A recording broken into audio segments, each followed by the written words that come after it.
light refreshment time in the empty shell case. What time is it? Oh, it's just after 3 o'clock. So, right on schedule. Could be. This is going to be a long video. It's going to be me talking rubbish as always.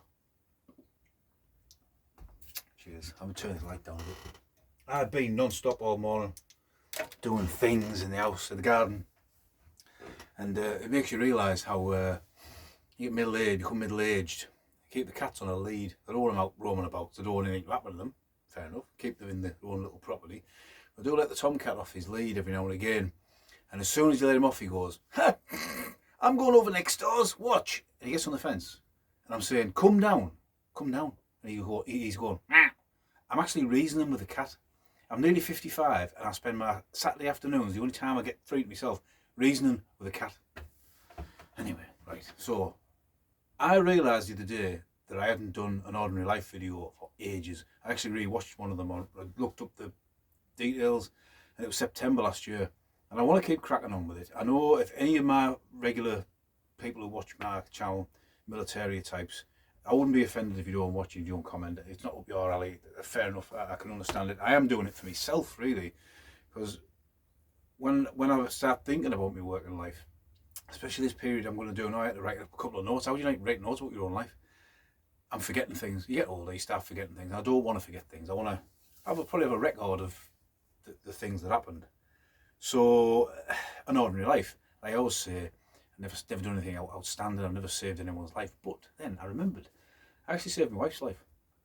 True. We were talking about it the other night on holiday in Mexico, 2014, 15, something like that.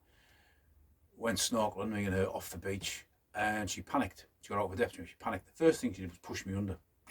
And I came up, she pushed me, she was trying to climb on top of me.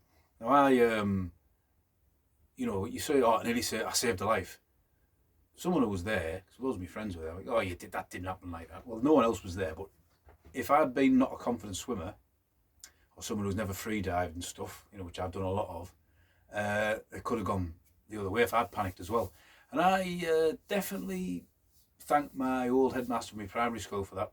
Not only did he instill us with loads of Catholicism, but also my town had 2 public baths, one across from where the school was, and another one. So we were there every week doing swimming lessons and this, that, and the other, and it gave me a lifelong love of water. And I always remember him saying, if you panic, if you're in trouble, don't panic. If you're in trouble, don't panic. Panic is the worst thing. It was stuck in my mind.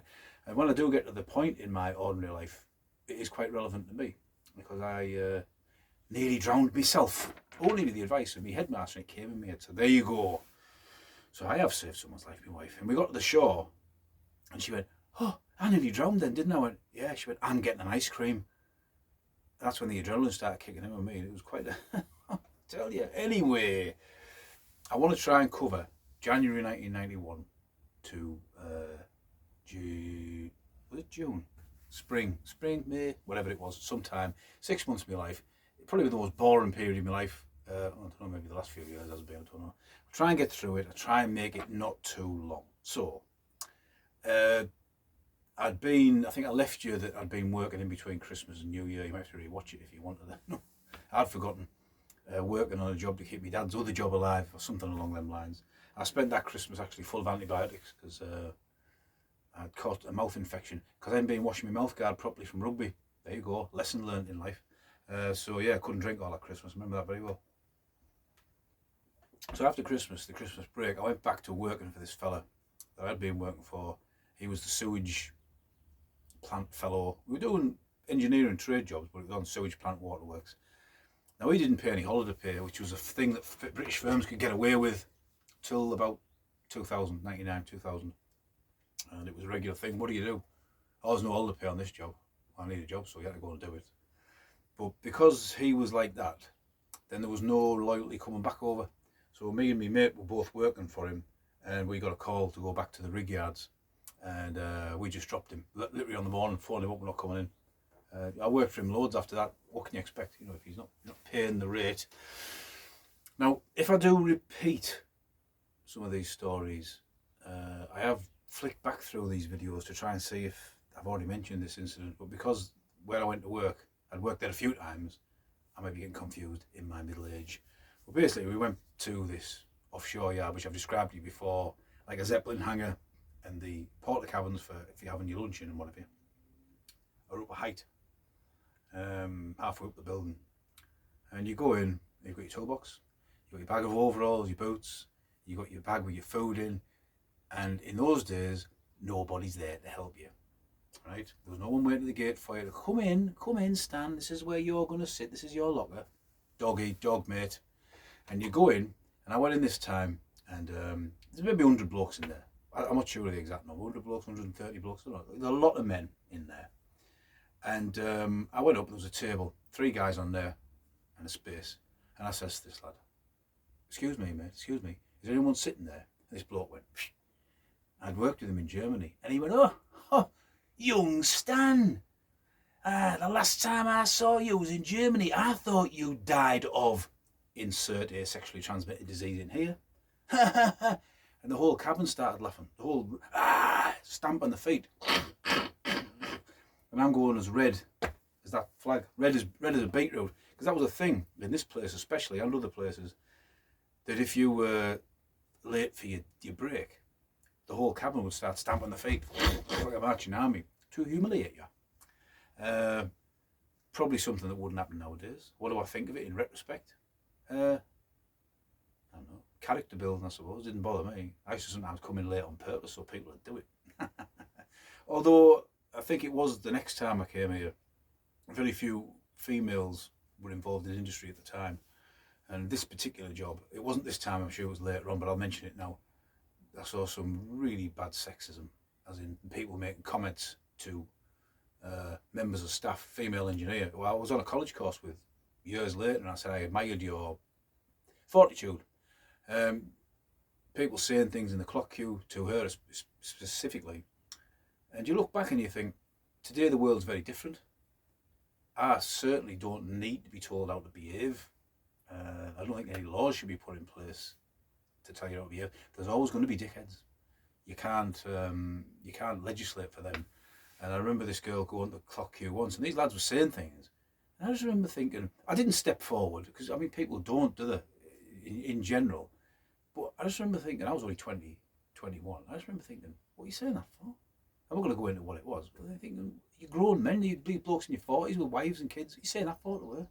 It never entered my head to say that. But you know, and I've worked at other places at that time where there was female employees on the shop floor in the offices, and no one said anything like that. It was just, maybe it was extra specially full of prats at that place. But anyway, so this contract we've been called in for, we got in the that thing pulsing again. Bloody, I keep thinking, should I get a proper camera? I don't know. What do you think? So anyway, we got in there, and the health and safety guy, or the personnel bloke, was, you know, you're going to be here for 2 years, 2 years work, and this was one of the big money jobs. I have to say, big money. I mean, but the sewage guy was paying us £5 an hour, for example. This was £8 an hour. This is 30 odd years ago, so you know, it made a difference. And it was a minimum 45-hour week, plenty of overtime if you got on nights. You could earn a lot of money, and I thought, oh, okay, I'll go there for a couple of years. There was guys leaving jobs they'd been in all their lives to come there.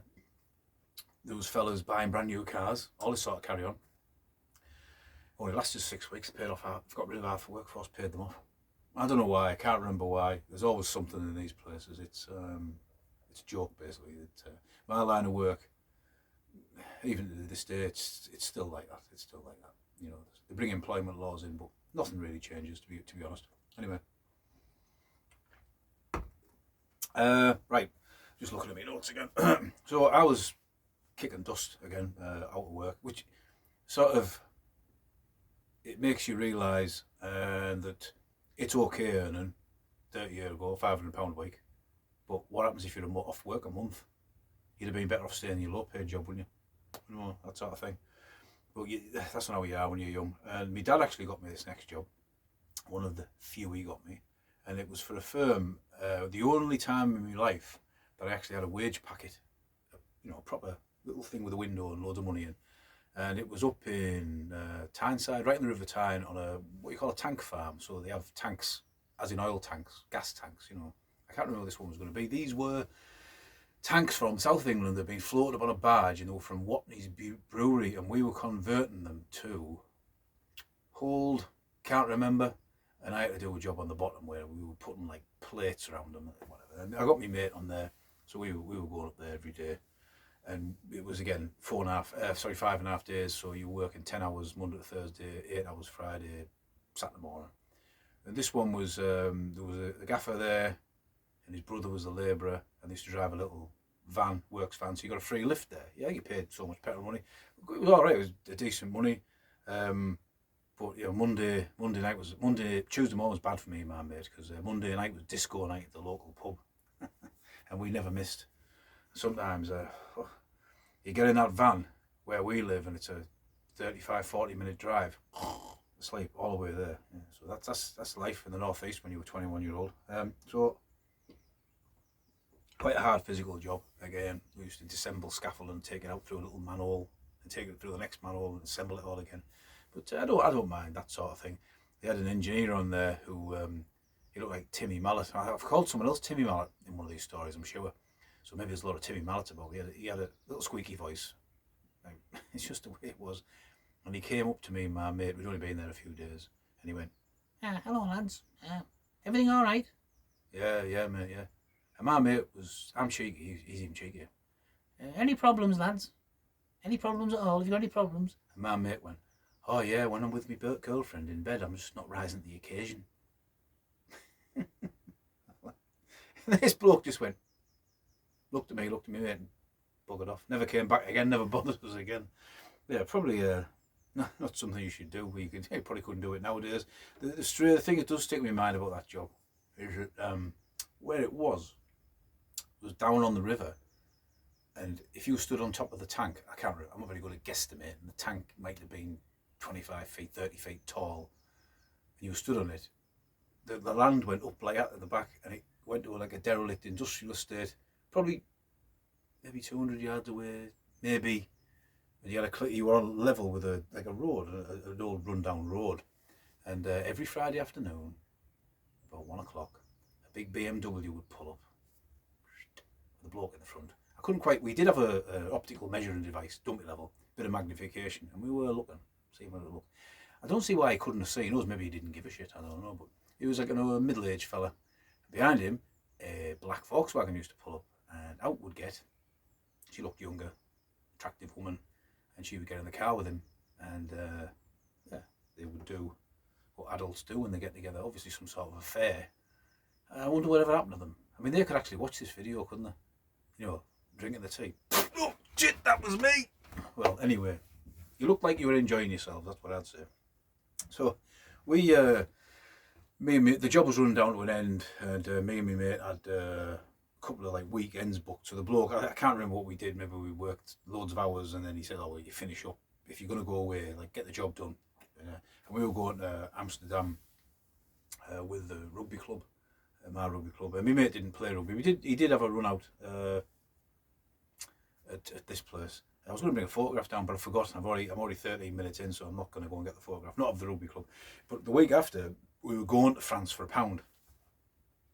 People of a certain age will remember the Sun newspaper used to do a thing, go to France for £1, which is fine if you live in London, Dover, whatever. There's your ticket, go to France for £1. But not if you live in the northeast. I don't know what we were thinking of. We decided, even though we had decent-ish cars, that we'd hire a car, and there was 3 of us. So I said, it was my mate who didn't play rugby. He's rugby type, you know. He's like sort of the same temperament as me, and my other friend was a rugby lad. So in the end, 3 of us went. We hired a car, drove down to Dover, and that's what the photograph was going to be, me on the ferry.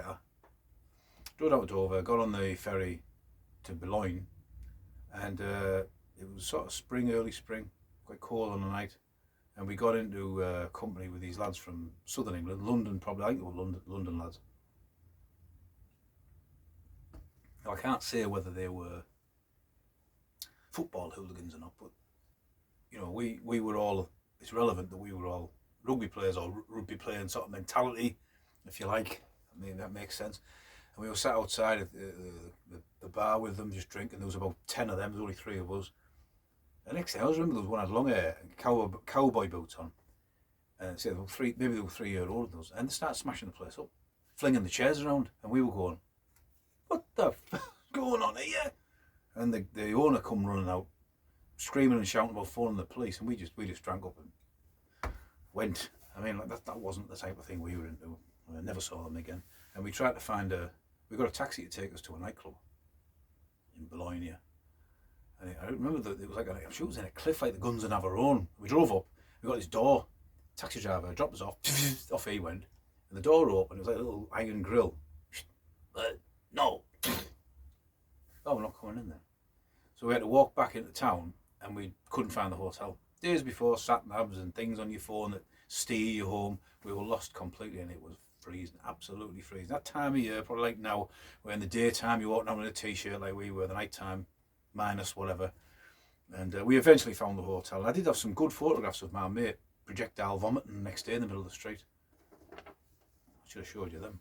So anyway, I'm out of work again, you know, which is not good. Again, it's that thing of, I could probably count up my working life. I'm probably maybe 2 years' wages behind what I should be. You know, it's okay working lots of hours, but then you spend it when you're not in work. It's a crap way of life. And if I went back to being 20 again, if I went back to being 16, I was talking to my mate at work the other day about it. I don't regret serving my apprenticeship. I think getting an apprenticeship, a trade apprenticeship for any young person nowadays, it's a good thing. It's a good foundation for you to, the very, very least, you've always got that to use to get a job. And I've been out my trade a couple of times in my life. But it depends where you work and it depends what your trade is. In the 90s was a bad time for employment consistency. I'd say that'd be the thing. So I'm mucking about, looking. Eventually, Mr. Sewage Farm came to the rescue again, and he said, "I'll give you a job. Will you be the charge hand?" I went, "The what? Charge hand? Will you be the charge hand?" The only time in my life I've held a real position of authority, as in like I was nominated as the thingy. You're running the job, and I was 21, which was but I only got about 50 pence an hour more or something like that. I've held positions of authority in the rugby club. I've been like secretary, manager, captain. I never had the urge in the workplace to do it. Probably don't now, really, to be honest. I'm not saying I couldn't, it's just not really my thing. I don't think I was ever that interested, to be honest.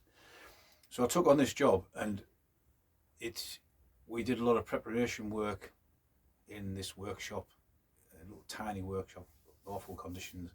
Now at this time, my mate, who'd gone to France with me, the one who was on that job with me before, he'd already the year before applied to emigrate to Australia, and he had his papers and everything. It was something in the back of my mind that I was going to do. I'd always fancied going because I've got relatives out there. So it took, I think it was 6 months for him to come his stuff to come through. Now, I've been to Australia 3 times. The second and third time I emigrated as a resident, but the first time, because I hadn't got round to it, because I was slack, really was a slack bugger me when I was younger. It wasn't until I met my wife really that she made me less of a slack bugger, but I'm still slack, you know, like just putting things off. So I was in this fab shop, we sat in the morning working, I thought, you know, I've had enough of this shit. And my mum was going to Australia to see relatives with my 2 little sisters, who at the time were 3 years old. Yeah, 3 years old, so twin sisters. So they'll remember that trip, won't they? Anyway. And I thought to myself, I'm going to go over with her. She was going for 6 weeks. I thought, I'm going to go. My mate was already, gone, he was on his way to go there. And I thought, well, if I'm going to go, I may as well get a working visa. I get the working visa. So if I like it, I'll stay. There you go. And then I've sort of, it's not the same as going as a resident, but I've circumnavigated the waiting time. And then, you know, if I don't like it, I'll come back home for 6 weeks. If I like it, I'll stay for a year. And then would it harm me to come back and then maybe put my papers in, you know, that sort of thing. And that's roughly how it worked out, sort of. But the actual job that I was doing while this was going on was a series of water tanks. And they were the all concrete bases that went down to a funnel. It was about that wide, that went down into water. It was all tapering down over to a drainage point. It was a sewage farm. And I had to make the steel ring out of individual pieces, but it had to be measured from the centre so it was correct. I think it was 20 metres across. It was a big, wide tank. And then dumpy level make sure it was all level within a millimetre all the way around. A fiddly job, and me and this trade assistant were doing it. And what I would do is I'd set the base up, and then once I'd moved on to the next base, all the parts for this thing were all, it was like a kit of parts. There was only one area, I don't want to get too technical, that needed altering. The rest of it would be, because you were building it from a circle up to sort of nothing, stiffeners, it would go like a cookie cutter, if that makes sense. So the individual stiffeners will push against it and pop it all out into shape. I hope that makes sense. And as I was moving on to the next one, and there was some older tradesmen on the job, and I looked at one point on the first tank I'd done, and it was, the wall was like that. And I thought, what's going on here? I climbed into the tank. This guy was cutting the stiffener plates to the shape of the cookie cutter.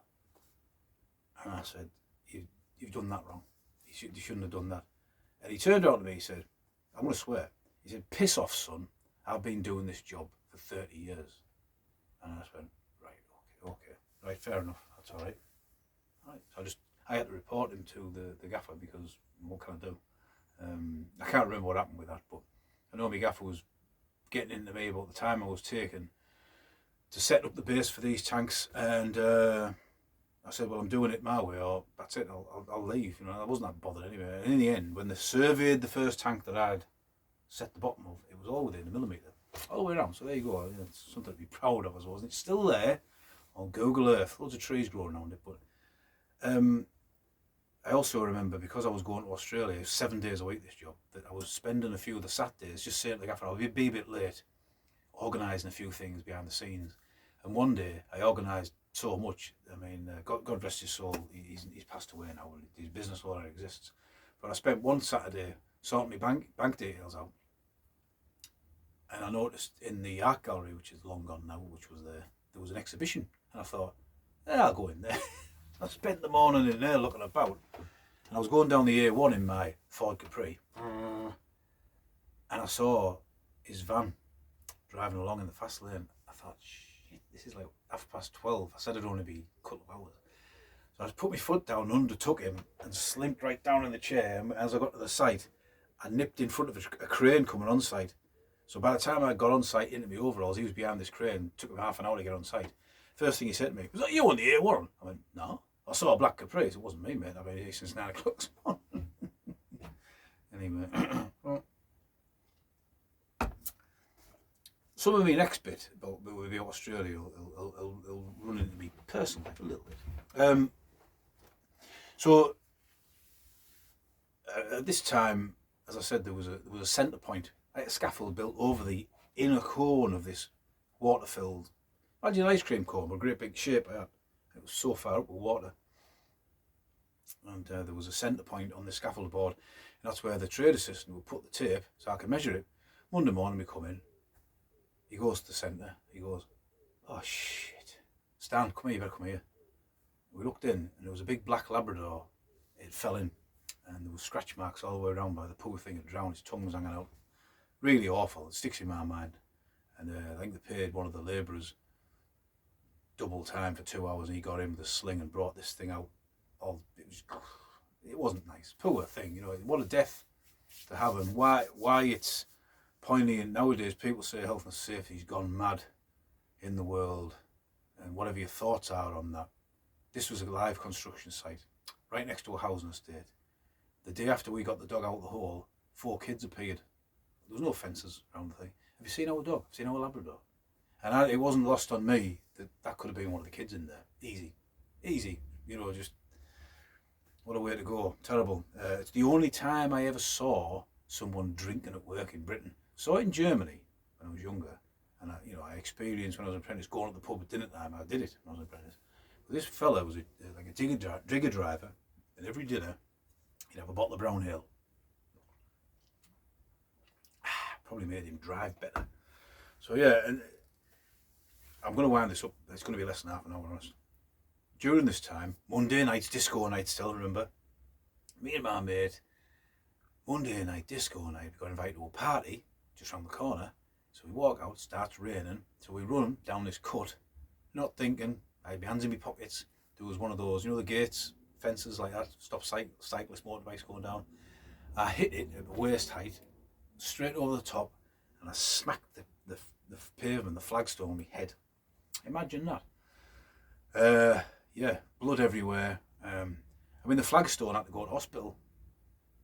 Get it? Anyway, right. So, I unbelievably, I still went to the party with one of the people who run the party put a plaster on me. I remember blood dripping down my face. Oh, it's stupid when you're young.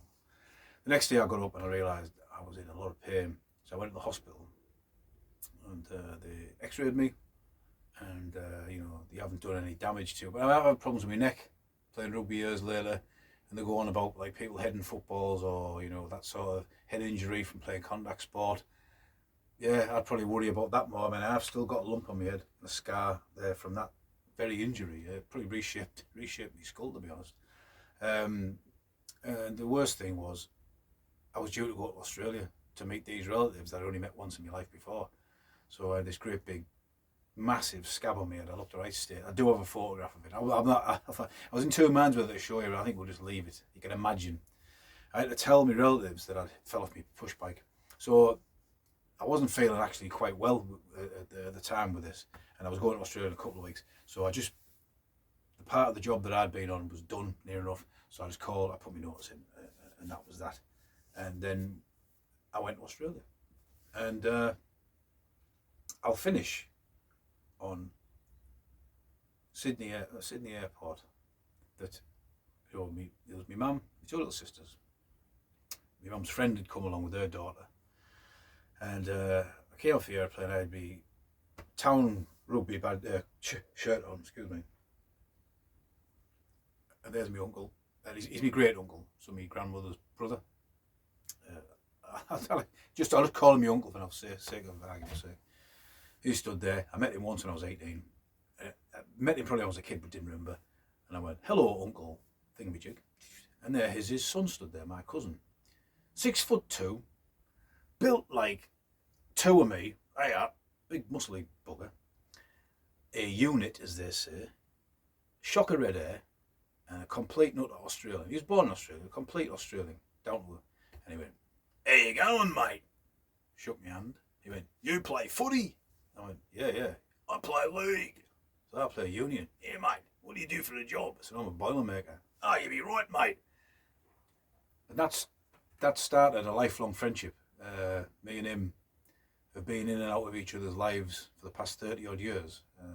Obviously I've lived in Australia several times, and along where he lives right next to him, and he's been over here to visit with his family. Really, really, really top bloke. And as we drove out of the airport, I was really seeing it was dark, seeing my first building. You can see lights go past, and it was a Chinese restaurant. And if anyone's ever been to Sydney Airport, you come out and you go down to sort of south to Wollongong and right to the eastern suburbs, western suburbs, and it's right on this junction. It's still there now. It was there. Well, I was there last time there in 2010. It's always a building that sticks in my mind. And got up the next day, and that'll be in the next story. I had my first glass of beer in Australia the next day. My cousin said, "Take you for a beer, mate." So we goes in the pub for a beer, and I had to buy it. What sort of bloke guys? I had to buy the beer. Anyway, only joking. So this is, and that is nearly half an hour of me talking ordinary life. That's probably one of the more boring ones, but I'll get that one out of the way, because the next one's Australia, and it'll either be a 50-minute or I'll have to divide it into two, because I will tell you more about not so much my personal life, but me comings and goings outside of the place of work, because they are, well, hopefully amusing, hopefully interesting, and I don't know, an insight into a northern working git in the 1990s when he was 20 odd years old. So this is Stan, and I will of course see you